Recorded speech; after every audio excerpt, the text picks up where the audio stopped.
I think that is what I'd say in a nutshell, but that's a big question.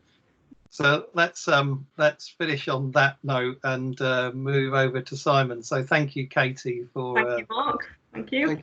Thank you, Katie and Mark. Just to say, Mark, I know Simon Warner and maybe another couple of people have texted me saying that do they need a code to get into the meeting or something? Because I didn't set it up. They shouldn't need a code. They shouldn't need a code. They should be on. If they can find the page, they've been added to the team, so they should be able to. They might have joined since, I'm not sure. But did you share your screen then? Is that what's the best thing to do? Okay. Yeah, if you've got a PowerPoint there, Simon. Yeah. Yeah. Okay. Can people see that? Did I share my screen?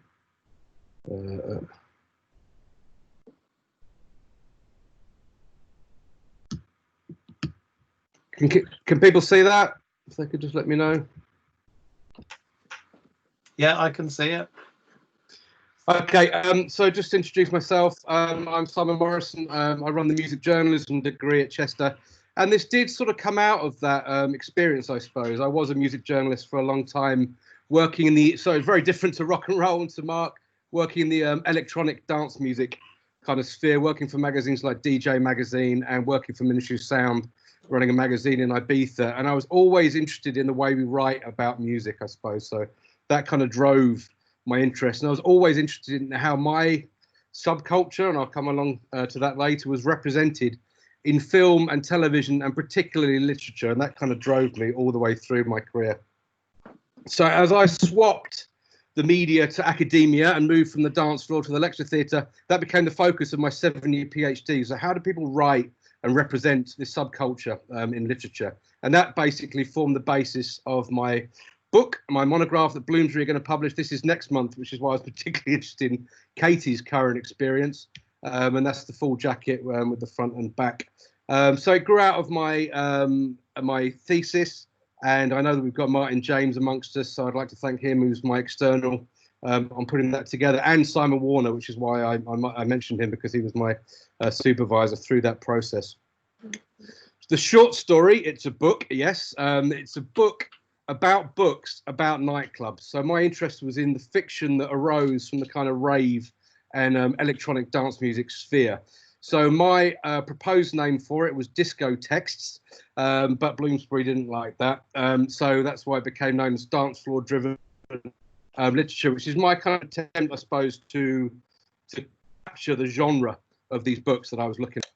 So the subject is the rave scene, and I particularly bookended that between the years 1988 and 2000. 1988 being the second summer of love, where the rave scene kind of erupted in the UK, and 2000 being the turning of the millennium, when the scene became very corporate and bloated and kind of rather full of itself, and the kind of the early years had kind of gone.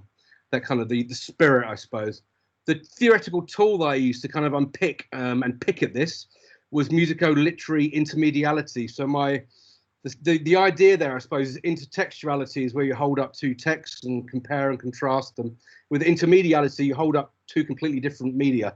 So in this sense, I was holding up music and literature and looking at that kind of intersection, how people write about music. Is a very strange thing to do, obviously. And Martin might like to comment about the forum we're setting up, dancing about architecture, to kind of look at that kind of intersection. So I was interested in that first as a journalist and now as an academic.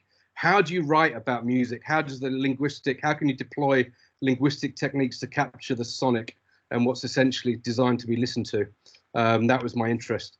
Two kind of texts became apparent quite early on. Some of you may know the short story collection Disco Biscuits, edited by Sarah Champion, who was a kind of ex-colleague and friend, no, still is a friend, was a colleague in the kind of journalism sphere, who put this together in 1997. She did contribute to my thesis. She's in the book. And it was short stories, as you can see, from the Chemical Generation. The first four names trailed on the cover. This is my copy, my very beaten copy. In fact, all the writers I'm interviewing, I've asked to sign it, so I'm taking it around with me so they can sign it as I go. So those first four names, some of you might know: Irving Welsh, Jeff Noon, Alan Warner, Nicholas Blinko. I didn't get to talk to Alan Warner as much as I would like to have done, but the other three are my three case studies that kind of hold the book and drive the book. Another text, Trip City. I think in the course of this research, and he's another Manchester character, as is Sarah Champion, as is Jeff Noon, as in Nicholas Blinko. It seems to have a particular hold, the city of Manchester. But he wrote Trip City in 1989, and I would be very interested to know if there's any other examples of this kind of dance floor driven literature, or literature from the rave scene, the chemical generation that came before this. When it was published in 1989, it came with a soundtrack, which I thought was really interesting. It was on cassette, which was very much the technology of the time, and it was productions by the Manchester producer, a guy called Gerald. So I think the attendant idea was that you put the cassette on, you listen to the music, you read the book. And again, that's a great example of this kind of intersection of music and literature and how these two kind of mediums play off against each other. In the course of getting to know Trevor Miller, who also contributed to the book, he was going to put together a 25th anniversary edition of Trip City. And of course, technology had moved on. So at this point, the music, the soundtrack was going to be on a USB drive. But the idea is obviously the same. You listen to the music, you read the text, and the two fuse to create a kind of real experience. So in terms of decoding these three case studies, I came up with a taxonomy of 3 different ways music can be used in writing, and I attached each of those to the different case study. So I looked at how music might be used figuratively or metaphorically in the works of Irving Welsh. I looked at how music might be used mechanically in the works of Jeff Noon, and finally how music might be used diegetically in the works of Nicholas Blinko. So I'll very quickly take you through examples of those 3 case studies. Irving Welsh is probably the one that we all are most familiar with, the voice that arose from this kind of genre fiction to create the biggest splash. One of his great books, I think, is a novel called Glue. It looks at 4 friends growing up in Edinburgh. 2 are kind of on a downward spiral, but 2 on an upward spiral. And for them, one is a boxer. For the other, it's music that enables this kind of elevation beyond the kind of mire in which he was kind of born to. So in that book, and interestingly, Mark, in the early days, he listens to Elvis with his dad, and music as a kind of signifier of taste and distinction in kind of Bourdieu's sense, I suppose, that an interest in music and taste in music can enable you to kind of raise yourself above your kind of situation. It's also a potential for escape in this kind of the peripatetic potential, I suppose, of the DJ lifestyle. This character, Carl Ewart, becomes a DJ and becomes a famous DJ by the end of Glue. And interestingly, the last Irving Welsh book I read, I think it's the last one he's done, perhaps it's Dead Man's Trousers. And at this point, Carl Ewart has become Ensign, this big kind of EDM DJ based in Las Vegas, which is a kind of center of this scene now. And interestingly, for those of you who know Trainspotting, Renton from Trainspotting is now his manager. So all these kind of people are kind of coming together. And his collection of short stories, 3 novellas in Ecstasy. And again, you know, well, as I can show you here, it's hard not to see the semiotic relevance of the cover here, which is something I've reproduced in the book.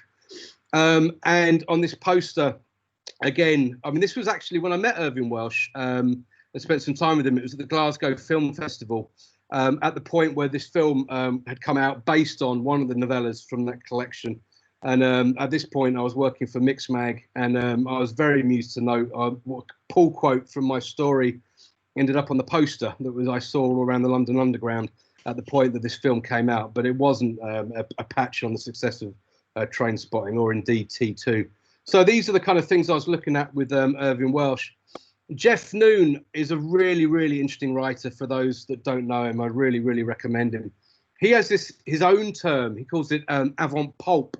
So combining kind of techniques or experimental ideas from the avant-garde with kind of pulp fiction. So he writes kind of cyber fiction stories, lots of which was based around the clubland sphere when he was writing in Manchester. One of the books that I looked at was a book called Needle in the Groove. And in this book, in the kind of metaphorical sense as well, music, in fact, literally is a drug. in that music is something that can be remixed in a sphere and injected. And he's got some great ideas in that novel. And again, on this connection with music, these again are my copies of the novel and a CD that he did with the academic and music producer David Toop, in which they collaborated on making a musical kind of vision of the novel that Jeff Noon had written.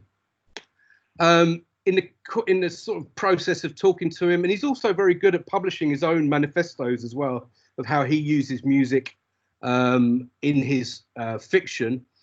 He defines, and he explained to me, 5 different ways that he's used the techniques of electronic music production in the creation of the literary and the linguistic. And for those of us who are interested in electronic music, I know we've got Jim Mason as part of this as well. This I found really interesting. He actually remixes text. He'll kind of, the idea of kind of mashing 2 kind of tracks together. He'll do that and crash text into one another. He also strips stories, his short stories, down to their kind of beats and pieces, as I put it, to create kind of dub bass-heavy versions, really stripped down roots-based versions of his short stories. He also scratches text, so he'll have one kind of line of text feeding and reappearing in the next story. That kind of the way that a DJ will kind of segue one track into the next, and in fact, segueing stories or kind of blending stories so that one moves into another is another technique that he explained that he used to me. A lot of this is expressed in his short story collection Pixel Juice, which I can thoroughly recommend. Finally, this idea of kind of accidents in electronic music production, that sometimes you stumble across something which is an accident in the course of producing music that kind of becomes something, and he uses that as well in kind of like working with the accidents that happen. Finally, I looked at and interviewed Nicholas Blinko, and I'll bring up a picture of him here. If you follow Nicholas on any kind of social media, he's been posting during this lockdown. He's been posting stories or videos of himself dancing to disco tracks and to pop tunes, which have been great fun. That is Nicholas on the cover of his novel, Manchester Slingback. Again, Manchester is a really big player in this. So for Nicholas, I came up with this idea about literary diegesis, and this is kind of, again, in a kind of intermedial kind of way, borrowing from cinema theory, obviously, the notion of diegesis. But I appropriated it and redeployed it in literature. But the idea I found with him, way he kind of activated soundtracks in his words. So he would place real music, so he'll name actual tunes or maybe more broader genres of music, and then kind of like turn up the volume in a way to kind of activate the music as a kind of signifier, I guess, for those reading the work who know the music and kind of can hear it in their own minds as they kind of read the books. So it's a kind of literary soundtrack. He also builds nightclubs in his fiction based on very real nightclub spaces. So there are very thinly veiled versions of the Hacienda in Manchester and Dry Bar in novels, as well as venues around the Gay Village and Canal Street in Manchester, which people would recognise. The point of that, I argue, is obviously to engender a kind of sense of naturalism and verisimilitude, which kind of complements Irvine Welsh's kind of more social realist approach to his writing. That's the back cover, and yes, that is Nicholas Blinko again in drag for the cover of that book. So some of the things in the process of the 7-year process of writing the thesis and turning it into a book, I've talked to some of you about this notion of subcultures and the very loaded use of that word and how we might move things on in a kind of post-subcultural, even post-subcultural era. So what I used and ended up focusing on was what I call subterranean systems theory. Systems theory I stole from my time teaching marketing at MMU, but I attached it kind of subterranean systems. And this is the way I kind of thought about my subculture, my scene, that the way these kind of music scenes or cultural systems normally form underground and kind of emerge from the ground, like kind of almost like shoots, to be kind of to go from the underground to overground process that we've talked about. So again, it was also a nod to Jack Kerouac's novel The Subterraneans, because this idea about systems, in my head, I had a kind of trinity of effects that needed to exist in order for a system to kind of be born, which would involve music, an attendant literature to report on that music, and then a chemical accelerant to kind of activate the whole thing. And that's what I decoded in the rave scene with the literature that I found, the electronic dance music, and obviously the use of ecstasy at that point. But my kind of final conclusion was to connect these systems back to each other. I would argue they are rooted to one another, these kind of underground subterranean systems. And I hope Simon Warner has been able to join us, because when I met him and first met him, I was really fascinated with his focus on how the beat generation led to the kind of 60s counterculture. And I wondered if I could try to extend that in a way to kind of take it through to the 80s and to the rave scene, and whether those kind of links could be carried on. The other thing that I did in the conclusion was to try and see if I could start to create a canon. And again, a canon is a loaded word, quite literally, loaded word. So I called it a catalogue of the texts that I'd found. And this is an appendix from the book. And you can see there's a lot of text, but by no means this is definitive. I just wanted to start the process of finding some texts that I would argue fall into this kind of dance floor driven category, or tales from the dance floor. Some are short stories, some are novels, some you may well know. So that was kind of a process of kind of starting that up. And I will obviously, hopefully, if there's been some questions generated. Also, I'll leave my email just in case anybody would like to stay in touch after this. And now I will stop sharing my screen. Okay. We've got a question. We do have some questions. I have a question for Simon. This is Alex DeLacy. Really interesting paper, but I was wondering if you could offer more insight on the literary precedents and influences for these authors. You mentioned Kerouac briefly in the conclusion, but when you speak about Jeff Noon remixing the text, I was curious if Noon had an influence from William Burroughs or Brian Gysin, and it sounds strikingly similar to their cut-up technique. Also, if it extended further back to sound artists like Schwitters, etc. Thanks. Yeah, I mean, all the way along, and talking to each of these people, one of the things that I asked them was, especially the beat generation, what was the kind of influence of people like Burroughs? Interestingly, Nicholas Blinko was, all these sort of things come together. Nicholas Blinko was at the Hacienda in '83, was it, when William Burroughs did a reading, which seems like a strange confluence of beat and rave and, well, proto-rave and all these sorts of things coming together. Blinko says he was interested in Jack Kerouac, but not really, more the kind of romance of the beat generation. I'm not sure if, because Kerouac as well obviously would publish his manifestos of spontaneous writing and how the beat generation did it. And I thought that was quite interesting that Jeff Noon, in publishing his own manifesto, was influenced by that. He said he had some interest in Burroughs. He did, but not overtly. But there are kind of obviously synergies with the idea of kind of the cut-up thing that, I mean, again, making links to Bowie and people like that who would write lyrics in a similar sort of way. But he was much more kind of electronic about it. He would actually create ways of manipulating word processing software, so he could kind of automate that process.